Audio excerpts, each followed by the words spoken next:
ஆட்சி மாற்ற வரணும்னு மக்களும் விரும்புறாங்க. ஆமா. அதுக்கான வேலைகள் தொடர்ந்து ஒவ்வொரு கட்சியில பண்ணியிருக்காங்க. அதிமுக சார்பில் எப்படி இருக்குது? வெற்றி வாய்ப்புகள் எப்படி இருக்குது? அதிமுக சார்பில் களப்பணிகள் பூத் கமிட்டி முதல் பிரச்சார வியூகம் முதல் எல்லாத்துக்கும் நாங்கள் பூத் கமிட்டியெல்லாம் போட்டு முடிச்சாச்சு.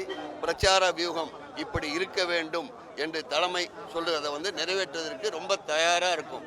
இந்த பணி முடிஞ்ச உடனே அடுத்து ஃபுல் ஸ்பீடில் தான் வேலைகள் நடக்கும். 26 தொடர்ந்து பேசிட்டு இருக்காரு. நம்ம எப்படி வெற்றி வாய்ப்பு எப்படி தக்க வைக்க? ஏங்க அவங்க சினிமா நினச்சிட்டு இருக்காங்க. இது சினிமா கிடையாது, நிஜ வாழ்க்கை.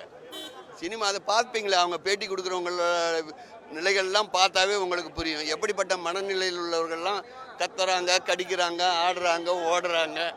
அதெல்லாம் ஒரு பெருசாகவே எடுத்துக்கிறது இல்லை. நாங்கள் அதெல்லாம் எவ்வளோ பேரை பார்த்துட்டோம். இவங்கெல்லாம் யார் எங்களுக்கு பார்த்து. டாக்டர் கோமல் அன்பரசன், மயிலாடுதுறை தொகுதி. வெற்றி வாய்ப்பு மிக பிரகாசமாக இருக்கிறது. தமிழ்நாட்டுடைய முதலமைச்சராக அண்ணன் எடப்பாடியார் அவர்கள் பொறுப்பேற்க போகிற அந்த நாளுக்காக தமிழ்நாட்டு மக்கள் காத்திருக்கிறார்கள். நம்ம எந்த மாதிரியான விஷயங்களை பிரச்சாரத்தை முன்வைக்க போறோம்? அதிமுகவை ஆட்சி சீட்டில் அமர்வுக்கு நம்ம எந்த மாதிரி விஷயங்களை முன்னெடுக்கிறோம்? நிச்சயமாக தமிழ்நாட்டு மக்கள் இன்னைக்கு இருக்கிற சூழல் அவங்க எல்லா வகையிலும் பாதிக்கப்பட்டிருக்கிறார்கள். இந்த விடியா திமுக ஆட்சியினால் எல்லா வகையிலும் பாதிக்கப்பட்டிருக்கிறார்கள். மின்கட்டண உயர்வு, சொத்து வரி உயர்வு, எல்லா விதமான வரிகளும் உயர்வு, விலைவாசி உயர்வு, வாக்குறுதிகள் எந்த வாக்குறுதியும் நிறைவேற்றாத ஒரு தன்மை, வெற்று விளம்பர அரசாக இந்த பொம்மை முதலமைச்சர் ஸ்டாலினுடைய அரசு இருக்கிறது.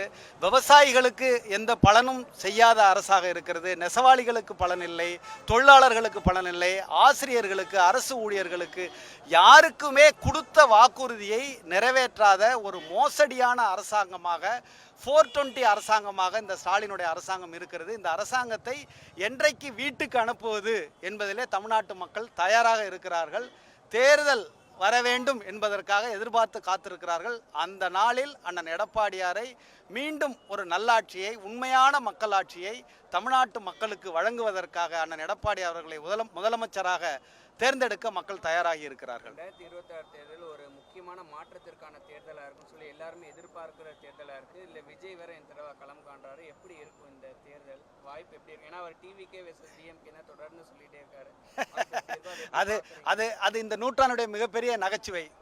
ஆமாம், தமிழ்நாட்டை பொறுத்த மட்டிலே அனைத்திந்திய அண்ணா திராவிட முன்னேற்ற கழகத்திற்கும் திமுகவிற்கும் தான் போட்டி உறுதியாக.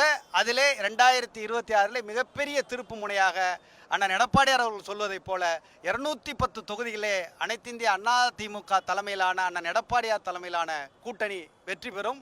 அண்ணா திமுக ஆட்சி அமைக்கும். பிளே ஸ்டோர் மற்றும் ஆப் ஸ்டோரில் இருந்து பாலிமர் செயலியை QR கோடு மூலம் பதிவிறக்கம் செய்யுங்கள். செய்திகளை உடனுக்குடன் பெறுங்கள்.